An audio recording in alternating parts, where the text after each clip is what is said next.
Fast forward 3 years and I grew my business strictly on social media. Do you find that the content can get a little like vanilla? You name it, I have it. I remember when I got on Instagram, it was like just a few years ago. The average home buyer right now is 37 to 39. It's not about ego. It's not about looking cool. I mean, you could have 200 people in your CRM and close 70 homes a year and be making $1 million. Right. Kind of a cool flex. Yeah. Well, thanks for coming in, Kim. I brought you in today because I have social media questions like Instagram and some other questions. And so I started this podcast kind of selfishly where I used to just get on the phone with people and ask them questions. And the podcast started where I was like, hey, I'm just going to bring people in, ask those questions and record, and the world can like learn with me. And so I noticed over the last few months I've been following you, you got a social media presence. Mm-hmm. You have more followers than most. And then you also have like is it a content business? Like you do content for realtors? Yes. So I have a business that's strictly marketing for real estate agents. Okay. Mm-hmm. How did that start? So where do I start with that? So my degree is in marketing and graphic design, but in 2015, we were a military family and we were moving from Germany to Miami, Florida, and I was buying a house and my realtor said, get your license. And so I got my license. And because I wanted to advocate for military families, that was going to be my niche. And then fast forward 3 years and I grew my business strictly on social media. Social media was very different back then, but I did grow it. And my broker at the time saw that I was growing my business from social, and we had an office of 120 agents, and he's like, Kim, can I hire you on the side to be the marketing trainee or trainer, I shouldn't say trainee, trainer, in the office? And so I said yes. And then I quickly learned that I love teaching and giving agents these like aha moments and showing them how almost simple marketing can be for a real estate agent. And I kept doing real estate, but I got more into the marketing, and then COVID happened, and that's when I started the real estate marketing business. So where did you start? Where did you get your real estate license? What state? In Florida, in Miami, Florida. Okay, Yeah. so you were straight up selling in Miami? Yep, I started selling. I was actively selling real estate for 7 years in Miami up until I moved here to Arizona a year and a half ago. So Okay, so you're training for 120 agents. Mm-hmm. How long did you do that in Miami? Like, when you were in Miami, did you stop selling real estate and fully focus on helping the agents grow through social media, or? No, so I became a single mom, and I didn't hire, but I brought in a partner for real estate. So we were working together, and I was really good at bringing in the leads with social media. And then he had been in the business a lot longer than I had, my partner. And so he worked those leads. And then I, on the side, just started doing the marketing and worked more in the office, training these agents. I had a schedule that I would come in and help these agents. So I did that for about 2 years. So I was still selling real estate technically, but I was kind of transitioning more into marketing, what I really liked. So now in Arizona, you said you've been here for a year and a half? Yep. Okay, so you don't personally sell real estate here? No, so I have a license, and I have done a couple transactions here in Arizona from referral base to actually clients that I've had out in Florida that are moving here, which is fantastic. But no, I don't actively sell real estate here. It's more I keep it for referrals. So. Okay. Mm-hmm. So when did the actual business start? So you were training agents at the brokerage in Miami. Yep. When did you actually officially say hey, I'm now broker, or I don't have a brokerage that I'm working for specifically. I just want to help agents who call me and actually want to pull this off. So I started my marketing business in 2020. So right when right before COVID happened is really when I started the business. And then COVID happened. I was virtually schooling kids, and I just grew it. And it started there in Miami. And because it was a digital business, I was able to push it out to agents throughout the entire country.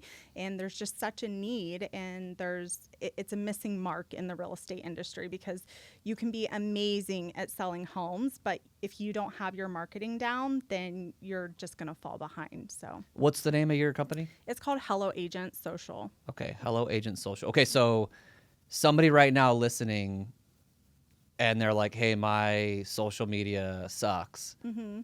they would just hit you up? Yeah, And so there's a couple ways that I work with agents. So it started off as a membership based platform. So agents become a member, and then I give them access to a catalog full of templates. So every month there's new templates. So if that's social media posts, captions, reel templates, um, you name it, I have it. Email marketing, everything. But then I was seeing there was a need for more one-on-one. Agents were like, can I hire you to do social media management? Can I hire you to do X, Y, and Z? And so then it started to be more social media management and then more a la carte type of services. So it's really all more like an agency because they can work with me in different aspects of what so their needs are. so if somebody calls you, like also, okay, you got the membership, Yep. so you can just kind of download stuff, make it your own. Yep. But then you also will come in and actually manage. Are you straight up like username, login, Yes, posting? They don't know what's you're up. giving me full access. I Really? mean, it's really what you're comfortable with as Yeah. an agent.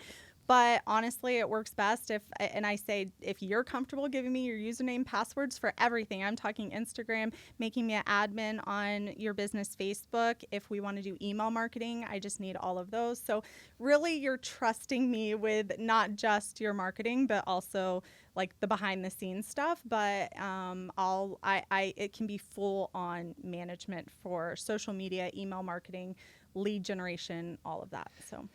I remember when I got on Instagram, it was like just a few years ago. A And few years ago. I think it was Okay. 2.5. Okay. And so I got on Instagram and I instantly brought someone in and we were doing a whiteboard session. I brought this, so a realtor that I know has a wife who does kind of something like this. Okay. And she came into my office, we whiteboarded it out, and she started off, she's like, okay, so what's your username and password? And I was like, wait, like we have to actually have an Instagram for you to be here? I thought this is where we're going to start. So we just started there. And so it's very interesting because when people hear, I don't know why this is, but when we hear like, whoa, we're getting ready to give over our username and passwords and stuff, we act like it's like our bank accounts. But are there certain agents that are like, that's a little too much? No, not at No? all. I've never Okay. had any pushback, but Okay. I think it's because I use my social media as a way to build like a relationship. So these agents that are finding me on social media, they're not finding me and then immediately connecting with me, I find. And it's just like a real estate agent. You have to build that relationship. And so they really feel confident and comfortable with me by the time we sit down and have that discovery call and talk about all that. And then they're like, yes, please just take it all. So it's really, I've built that relationship already. So there's no pushback. I've never gotten that. Most of the people that you're doing like a consultation with, what's their biggest issue that they have with, are you only doing Instagram or do you like push out to other places? So it's really just like business Facebook and Instagram, Okay. which together you can use. But I don't really touch any other platform. But obviously there's TikTok, YouTube, all of that, which I'm a huge advocate for. It's just then you're getting into different algorithms, different type of setups. So it's better if I just concentrate on those two for someone. But what they struggle with the most is either they don't have time, they're being rock stars in their business and they just don't have time to like sit down and actually take the time with social media, or they just don't know what to post. They're like, I can't do this. I've sat down and it took me 2 hours to do a carousel post. That shouldn't be the case, so that's really why they're hiring me, is because they just don't have time or they don't know what the heck to put out there. So Do you find that people who don't post themselves, do you find that the content can get a little like vanilla? It can, and that's why when someone says, okay, let's work together, I send them an intake form. I want to know the ins, the outs of their business, their life, what they're interested in, businesses that they like in their area. And I'm starting to target, like work with more agents here locally in Arizona, because it is harder. If you don't give me the content, if I don't know what the weather's like in your area unless I look at the Weather Channel. I don't know what communities you're going to look at unless you go take the footage and then you send it to me. So it is hard if the agent doesn't send me the content, but that's why I have these intake forms. That's why we have the initial like conversation Zoom, and I say, listen, you have my phone number now, you have my email, we have a Google Drive, dump everything you can in there. I want branding photos, I want any kind of B-roll that you take, and I'll even send them a shot list, because some of them are like, I don't know what to do. I'm like, take your friend, go look at new construction, and here's a shot list for you to go take and just send me. And you'd be really surprised at, like, they're like, oh, these videos and photos aren't good. And I'm like, you'd be very surprised at what I can use in edits for them. So Do you find that some people just straight overcomplicate it too much? yes, for sure. Okay. I think I do. I think any of us do that are using social media, because we feel that we're looked at like with like a lens, and people are really dissecting our content, but they're not. Like, and people want to, like, we're always afraid to share our experiences, and I think that's why agents struggle so much, is because they're not sharing the experience of being an actual real estate agent. Being a real estate agent is not black and white. Your deals are never the same every time you have a deal. So that's the beauty of it. And I think actually content is much easier for real estate agents than any other industry, because our job is not the same every day or every deal. So we have a lot of information to put out there, and it's not like how to buy a house in 4 ways, or okay, I don't want that. That's, you can Google that. Like, I don't want things like that. I want things that people can't Google. Your experience that you just had with a seller, a buyer, a mortgage lender, whatever it might be, it needs to come from the experience. And that's really your superpower as a real estate agent, and how you're going to like dissect yourself from other agents in the industry too. So. How do you get that out of people? Meaning, without having it just being like a template, how do you get that out of people where they're actually telling their story, but you're telling it for them? Like, do they, like in the Google Drive, are they like uploading a video that they made? Are you giving them promptings like, hey, this is what I think you should do? Yeah, so I send the monthly shot list. I also send prompts too. I say, here are some hooks that I think would like grab attention. Do we have any of this?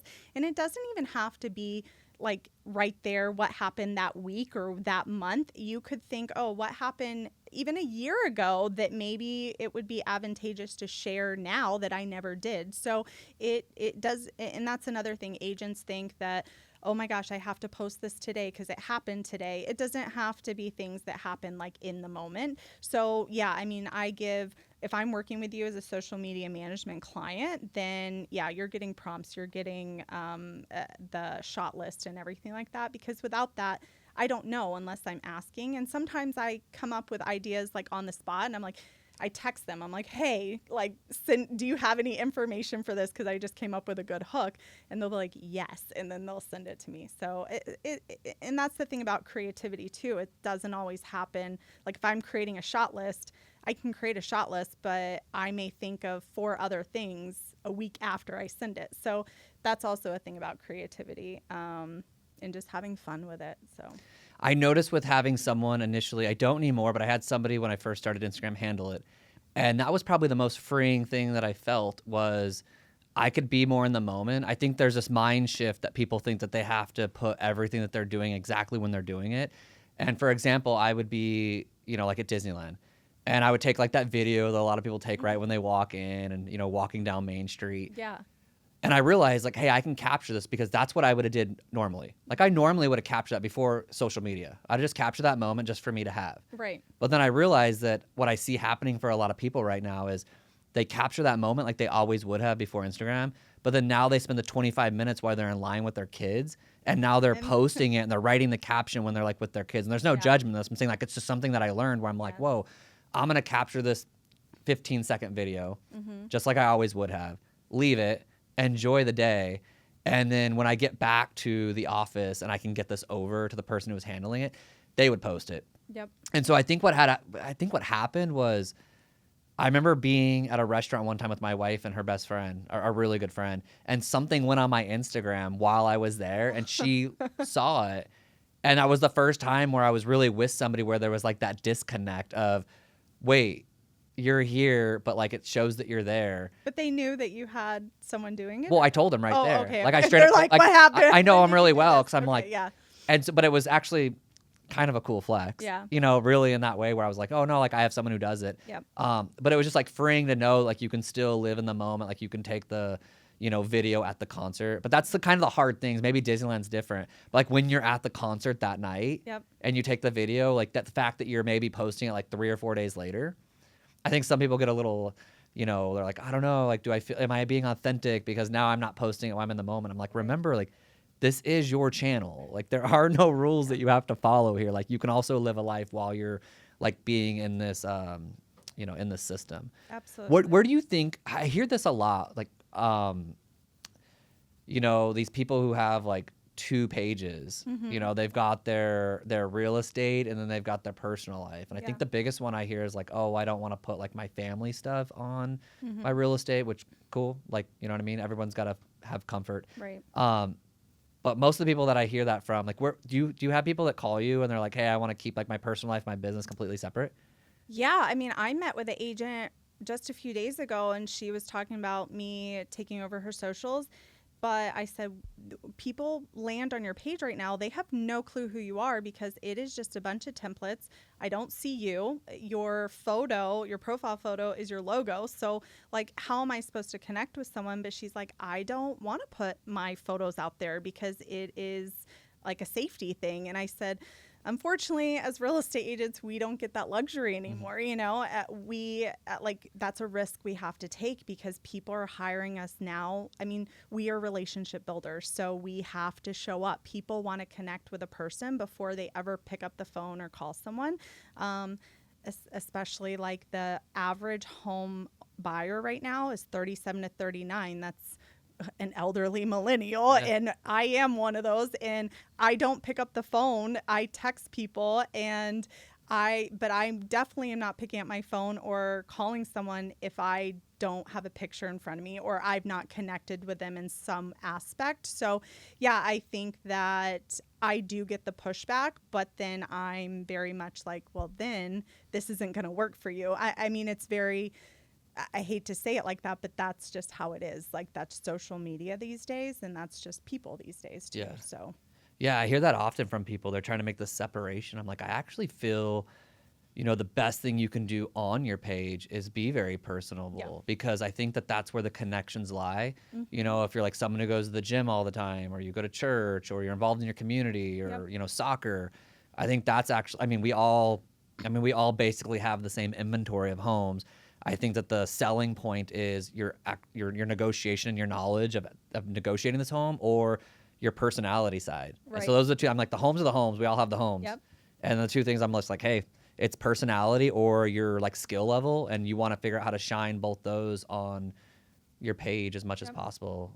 Yeah, and you know, you talked a little bit about like 2 pages, your personal and your business, and I'm a big advocate for combining them. Just having one Instagram, and you know, if you really want to show up on Instagram too, my biggest thing is show up in stories. Like, your feed is really to capture and get new followers. Yes, you're going to like engage with your current followers, but your stories are where you can be super personal and like get on stories, talk to your audience, but also like pull your audience, use stickers, and that's where the engagement happens. So that's where the algorithm loves you too, is with all of that engagement. So yeah, I think you should have one page, one Instagram account for both personal and business. Okay, cool. Mm-hmm.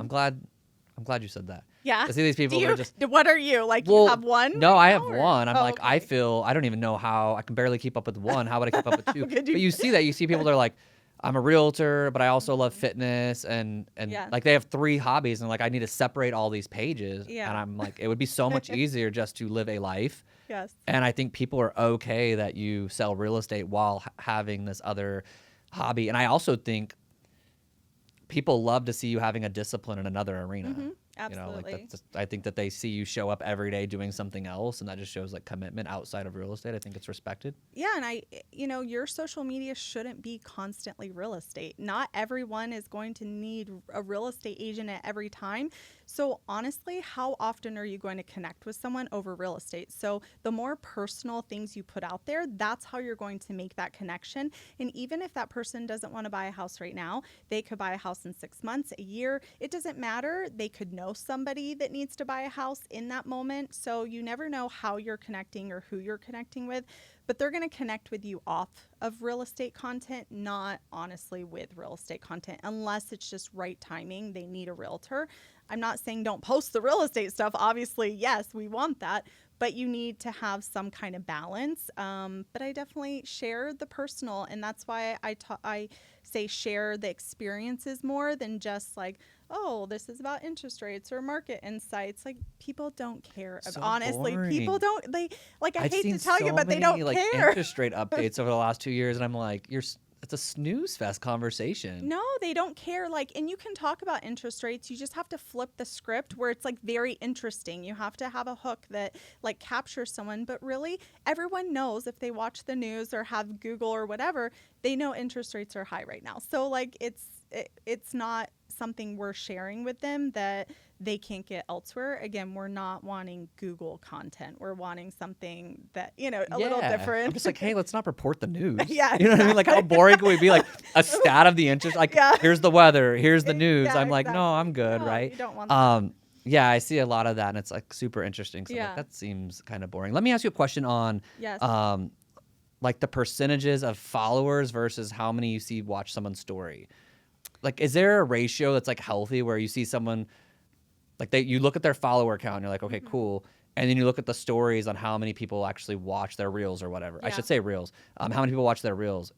What's a healthy, I mean, obviously you'd want 100%. That's not happening. So what would someone say is good? Yeah, so I kind of do a trial and error when I start doing, like, when I take over someone's social or when the algorithm's not loving me at the moment. And because people will say, oh, you need to post it this time, you need to post it that time.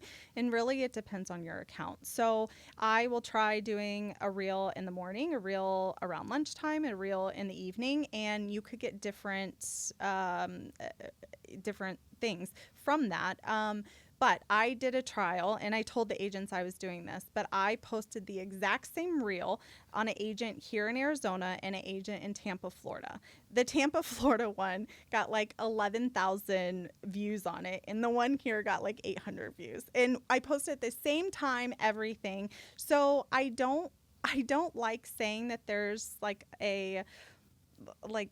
ingredients to doing it. I think you just have to be consistent with it and just continue putting out content. So like, if you're really trying to grow that, post like 2 reels a day for an extended period of time. It may sound excessive, but if like your thing is I need to grow my followers, then that's going to be your formula to do it. I just don't like, what is a healthy thing count for reels. I don't think, like, I have almost 15,000 followers on my Hello Agent, which someone would say is great, but I will be very honest, I'm struggling to grow that now. Like, I'm getting like pushback from the algorithm, and even though I have 15,000 followers, I sometimes only get like 1,000 people that view my reel, which is upsetting.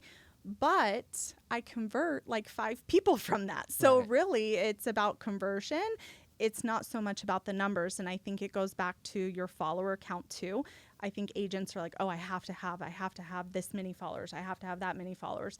I think it comes down to how many, you could have 5 followers, but those 5 followers are buying homes from you or selling homes with you. Who cares about having 1,000 followers, 10,000 followers? You're having consistent deals or converting those. So I think you should concentrate more on your conversions than those numbers, but we get caught up in those numbers a lot. So Well, I asked in the way where, and I'm glad you went that direction with the question, because Okay, that's actually, it shows a lot about you. Okay. Because I was coming from a different angle of, I'm glad. because I was coming from an angle of, do you feel like there's people that are buying followers? Because there's certain people out there, I'm like, I don't know. And this is going to come off so judgy.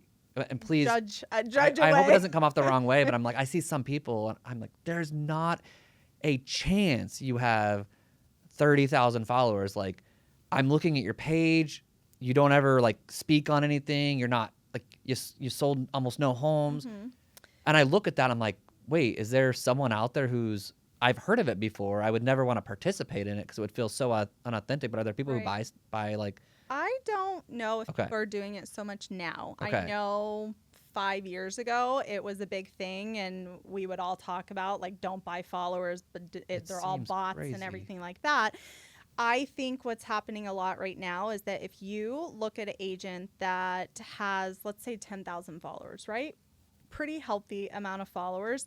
If you go through their follower account, I bet majority of them are other real estate agents because they probably have really good content that is hook worthy. So they're like, ooh, this is good. And they start saving that person's content and then they follow them because they want to continue seeing what they're doing and ultimately like kind of steal the idea. I don't want to say steal it, but like use that idea too in their own way. So, and I find that a lot. I'm like, oh, this agent's like doing pretty well on social media, has a great following, but it is very much a lot of real estate agents, which is great. If you want a referral network, that's fantastic. So if that's what you want for your business, but for someone like me, when I was selling real estate in Miami, I didn't want a bunch of real estate agents like following me and like getting my lead generators and stuff like that. I'm like, oh, this is a waste of my time at this point. So I think people are not, I don't think buying followers as much these days. So yeah. Yeah, because I saw a guy the other day and he had like 230,000 followers, and I'm like,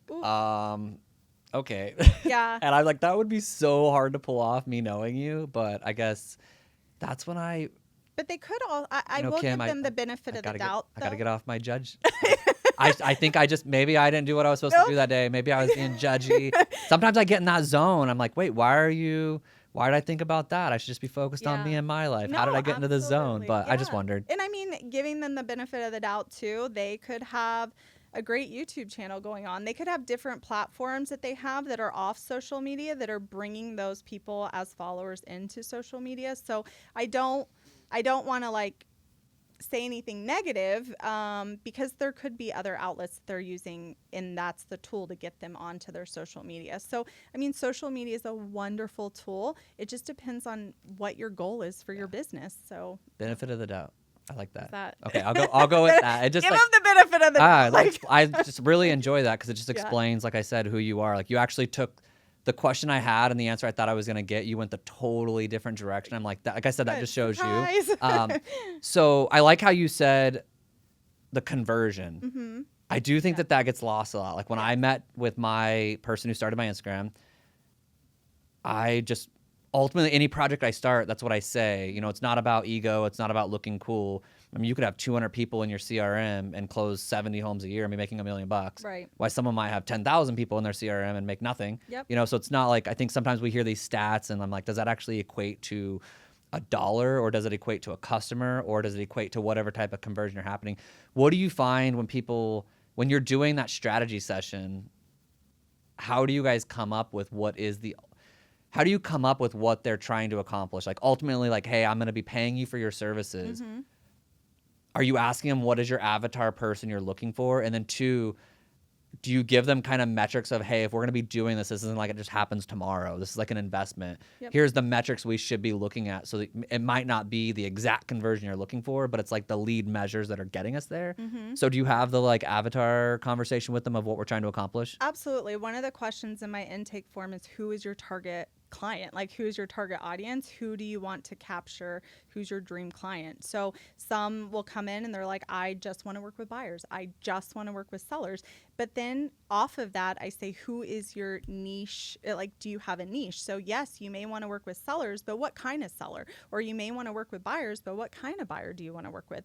And so that will depend on the strategy that we use to like bring in these followers on social media and then actually convert them. So is that with us creating lead generators through, so many people use these different email platforms now that have these lead generators, so landing pages, and they're easy to set up. And then now you're bringing someone from social media using a tool called ManyChat, if you've ever heard of that, and you're bringing them off into the DMs. Now from the DMs, you're going into email marketing, and now we're setting it up and having a whole journey, like conversation with them.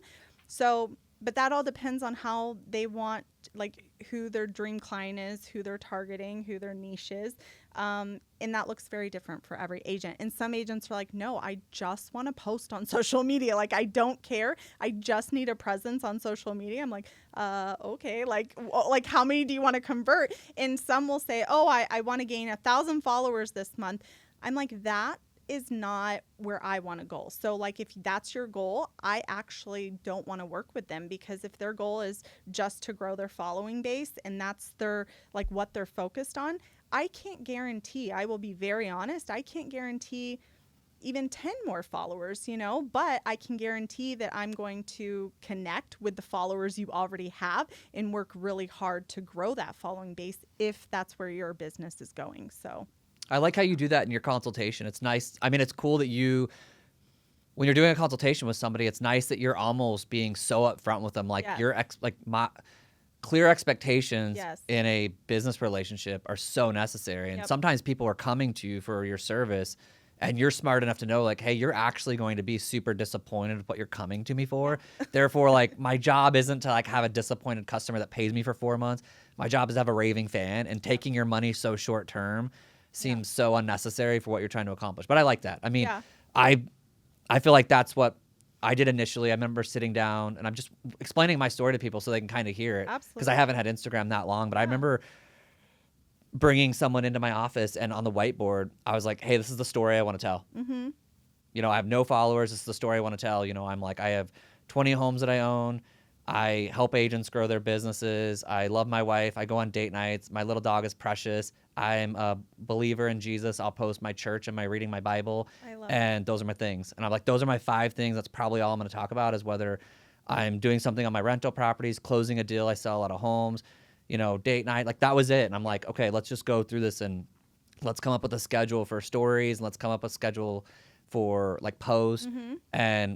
But I had an avatar that I was looking for, and I was going after the realtor base. Okay. And Yep. so I like what you said, because that was actually the easiest one to find, because I noticed when I got into Instagram, I was like, wait, I'd go through all these followers of people, and I'd be like, I think 98% of these people are all realtors following this realtor. Yeah. And so I thought, man, that's actually probably the easiest mechanism, because I'm actually looking to talk to more realtors about helping them grow their business. Mm-hmm. And so my avatar was agent coming into my world to sign up for like some type of coaching. Yep.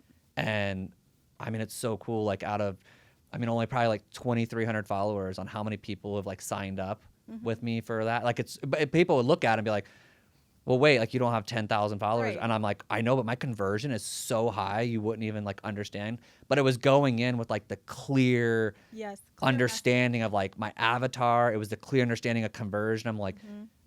when people say like I'm doing this for followers, I'm almost like, oh, you're doing this for like fun? Fun.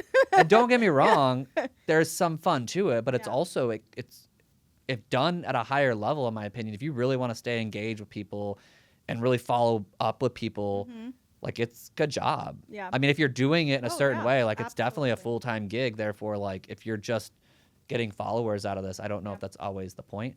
How do you keep like a content schedule with these people? Like, I mean, when someone signs up, is it like, I'm posting at this time, this time, and this time, and you're on like a total schedule?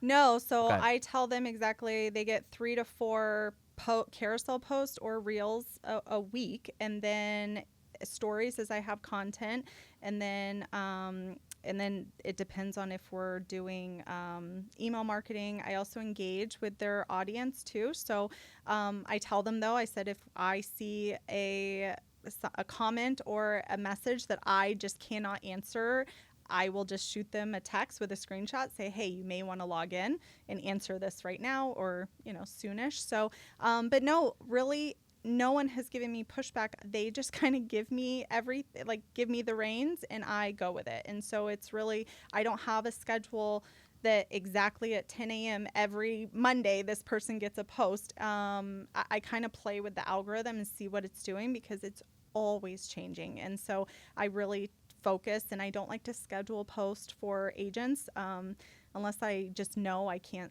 post that day for them, but I want to. I don't like to get on a scheduler. I don't use like the Meta Business Facebook. I don't use it to schedule, I should say. I use it, but not to schedule. So all the stuff you're posting for people aren't like, you're not sitting down at one time and booking it No, out and for. some do. Like someone would listen to this as another social media manager and be like, "What is she doing?" But for me, I keep the amount of clients that I work with very small. I'm very choosy with who I work with as well, so I can do that. I'm sure if I had a very large base of clients, it would be much harder. But my client base is very small. Like I only take on 5 social media clients at one time.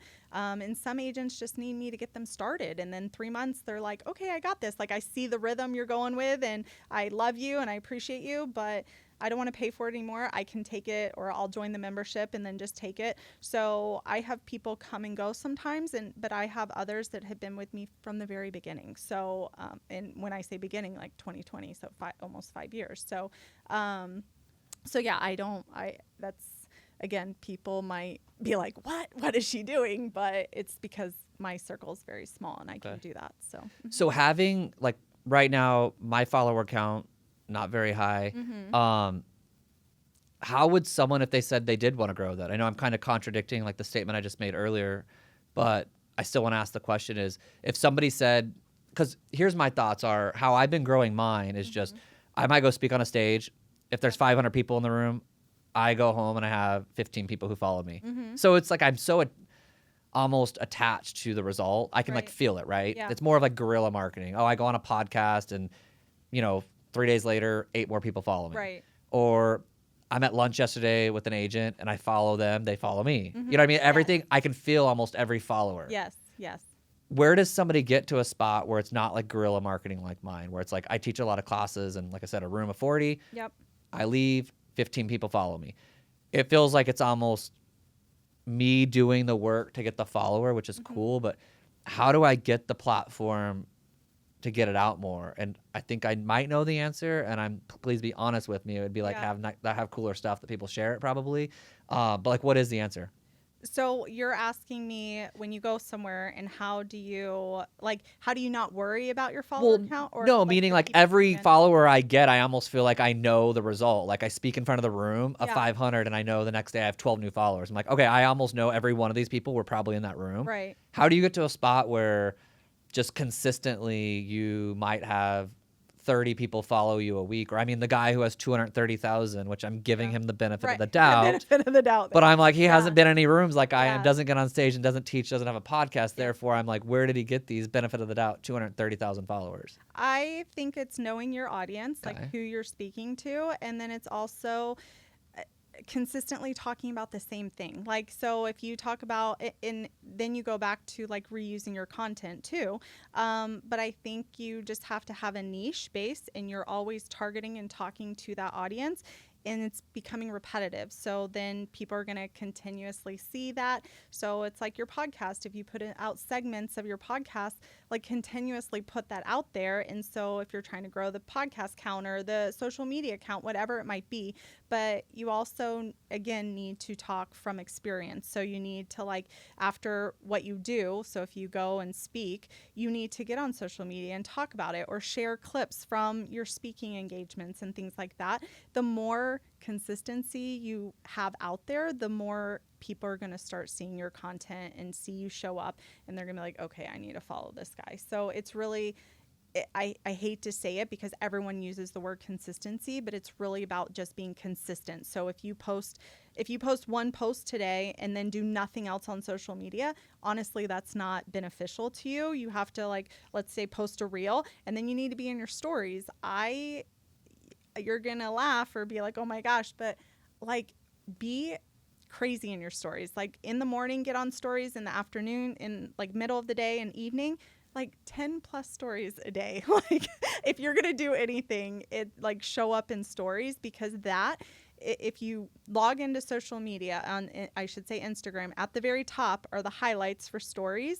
That's where people go first, is the stories. They don't scroll through reels. They're looking at the highlights for the stories. So that's where I would be. Honestly, just think about it as being super annoying. It's not annoying to them because people are nosy. People want to see like your day-to-day life and all of that. So I think it goes back to just being consistent and just showing up, sharing it all, like sharing your experience, sharing the personal stuff, all of that. And you're just going to start seeing like your social media transform for you? Yeah, it's interesting because, like, I mean, we met today for the first time. Yeah. I know that, like, you were sick for a minute, right? Yes, Like, recently okay. you were Yes, sick, right? yes, And I know, like, your yeah. kids were gone for Christmas, I think, like, the Yes. first time ever. So that was, like, an Yes. interesting season. You know all about me. But you know what I 'cause mean? I Like, share it on social. you so do, yeah. though, like, I could Yeah. totally see now where if you were selling real estate and you were Yep. sitting down at someone's kitchen table, they would be like, oh my gosh, I know her. Yes. Because they know all the wins, they know the losses, they know the vulnerable moments that you've had on there. Yep. And And so I love that you say that, because that, like, we talked about personal and business account. That's my personal that you're on. But I also have, like, but I separate the two because it's not me selling real estate. It's an actual, like, business. I don't want to say actual business. I know what you because, mean. Again, real estate agents are business owners. Yeah. Please always It's not remember. around like a personality. Yes. Like So, I get it. but that is what I preach to agents all the time, and I showcase that. I'm like, follow me here and follow me there. But if I was a real estate agent, like, that used to be my real estate page, my personal now. That was my personal and my real estate, and that's what I shared all the time. Like, when people would meet me, I worked with military families all the time. I worked with VA buyers, and they mostly were coming in from out of state. They felt when we met that they already knew me because of everything I shared personally on social media. So yeah, I love that you said that, because that's proof of what I kind of preach to other agents. So Yeah. I mean, I have a lot of people who come in here for the podcast. I'm like, man, I feel like I actually know them. yeah, I love that. And I think we're in such an interesting space. Like, we as realtors, we're in the arena of people, HGTV, they watch about homes Yeah. and they're watching Selling Sunset on Netflix. Like, we have a product that so many people want to watch and talk Yes. about. Yeah. And I mean, I get it. If I was in another industry, I'd probably still use Instagram. But I'm sure if you have like a plumbing business, people are less likely to be so inclined to watch you fix toilets. Yes. Versus like watching a realtor walk through like nice houses. So we're so fortunate enough to be in like a business where, one, we are kind of personalities if you want to be. And then we have this opportunity to have like these quote unquote like a reality shows, and they're just free. You see like, Sarant on Netflix having his own show. And I'm like, you do kind of have your own way between YouTube and Instagram to do just the same thing on a smaller scale. And I mean, but you look back at how he started that journey, and it was being, I look at those people anymore, Kim, and I'm like, they just started. Yeah. That's the thing about all these people when they're like, oh my gosh, they have such a big thing. And I'm like, yeah, that person just posted one time a video, and they got a YouTube channel, and there was just one video, and it went to 3 and then 1,000. Yeah. I think so many people are so unwilling to like fell forward. I think their egos sometime in the way where they don't want to be a beginner. Right. And so like I was kind of sharing my journey as we went through this, because I mean, just like out of the 2,300 followers or whatever, I mean, I've probably had 45, 50 agents over the last 2 years that have joined my brokerage. Oh, like just from social media. Social. And so you realize, like, even though someone might look at that and be like, hey, that's not a really huge following, I'm like, that's a high conversion. Yeah. And so I'm saying that out loud just like as a vulnerability of, there are times where I go into rooms and I'm sitting on a stage or something, and you're looking at the person like, oh my gosh, like they've got 300,000 followers, and I'm up there and I'm like, hi, No. I'm Chris. But like, you got to be almost comfortable in your own skin that, Absolutely. I know what you bring to the table. Like, yeah, that's- like yeah. I'll be like, maybe I'm insecure on something, but also remember like whatever they're confident in, like maybe they're insecure about something. I think we're Right. all just walking around daily with these insecurities, and we don't want to post videos because people will be like, oh, I don't like the way that I look or sound. And I'm like, hold up. That's how you look and That's how sound. yeah, that's So like you. you might want to come to terms with that really quickly. I've had people like, oh, I just don't like the way I sound or look. And I'm like, You can't change well, I'm that. gonna let you know real quick, like this is how you sound, this is how you look. So you might want to pray and just accept this, because like it's getting no different. Like whether it's good or bad, it is. So just Yes. live with it. Yeah. Let's talk a little bit about like the business side of it. So like I know like we're talking about, the consumer side, the business side. How do you keep track of all this? Like of my personal business. Yeah, or, just like how behind the real scenes estate? now. Like I get who your customer is. It's the realtor who wants Right. to. But like, how are you keeping track of all this? A lot of people are business owners, and it sounds like you manage a lot of people's Yes. content, and we manage as realtors a lot of people's like houses, and Mm-hmm. it can be overwhelming at times as you get busy to live a personal life and also deliver a service. So how do you like keep that all together? It's not easy. Okay. Like if I'm being super vulnerable, it is not easy, but I've created like my own system. So I tried different platforms that you can pay for and try to keep everything cohesive and good. But I've kind of created my own system, my own platform, and it may not look pretty to some people, but to me, in my mind, it makes complete sense and I just go with it. So my system is I have kind of a board on my computer. It's not like actual board, and I segment it for all my clients. That's if they're my social media clients, and then and again, I only bring on 5 at a time, so it's small. I don't honestly, if I had more, I would probably have to bring someone in, just like any other real estate agent that has a lot going on. They most likely have to bring in a transaction coordinator or whatever it might be. But for the membership side, it's really me creating the content. Like I think of myself, I think of what's trending. I think of, how can I make this into a better hook for an agent that can use it next month? So I really have to put myself in the mindset of being a real estate agent still. And a lot of times I'm creating content for like a la carte for agents. They're like, oh, I need, a flyer for this. I have an open house. I need a 4-page like marketing brochure. So a lot of times I'm like creating it. I'm like, oh, I'll just add this also, like the template to the membership. So it's sometimes my mind is going all over the place, but I have created like a system that makes sense for me, but I don't use a platform. I can't say I use like a special platform for it at all. Understood. I wish I could say I was No, a little that's fine. better, but it makes sense in my mind, and I sometimes get like it. as a business owner, you just have to do what like makes sense for you. Yeah. So I'm like yeah. Google Sheets runs a lot of my Yeah, life. So yeah, no, I have Google Drives, I have Google I have like it all. So yeah, Google is my friend. what are you looking most forward to in your business in 2025? I want to get in front of more agents locally, actually, because I work with a lot of agents throughout the entire country. And because like Arizona's home now, I want to focus on growing my business more here. So that's really my focus, is getting in front of agents and not so much like hiding behind my computer, because I work like from my computer all the time, and I'm sending emails, I'm responding to things or DMs on social media, but I am not necessarily in front of agents. So I'm putting myself in more rooms to just get in front of more agents locally. Okay. Yeah. Well, I mean, I'm sure you have a lot of agents that follow you, and I mean, now you are doing podcasts, so I know. I love it. let me hear a little bit more about you. You told me as you were walking in. Oh, is that my? That's my buzzer. Yeah. So before we started the podcast, Okay. she asked me. She said, "Are you a millennial?" Is that what you asked me? Yes. And I was like, millennial. I'm 41, so I think I'm a millennial, but I'm right on the cusp. And I said, my buddy Nolan calls me a boomer, and I'm like, 'cause I'll still put stuff. I'll like put my phone on do not disturb, Yep. and then I'll be the guy still in church that has an alarm that goes off. So I wanted to bring that up because that's so funny, because that's a timer. That's a timer in my backpack. This couldn't be any more raw. Connecting our previous So I am technically a boomer millennial. So There we go. There we are. Okay. So you before you came in, we were talking about like the luxury tour, or not luxury tours, but like a tour, home tour that Yes, you're gonna start home doing. tours. Yes. What's up with that? And is that to get in front of more agents? Yeah, so I currently go to 2 home tours in Pinnacle Peak and Paradise Valley. I've done that for the last 6-7 months.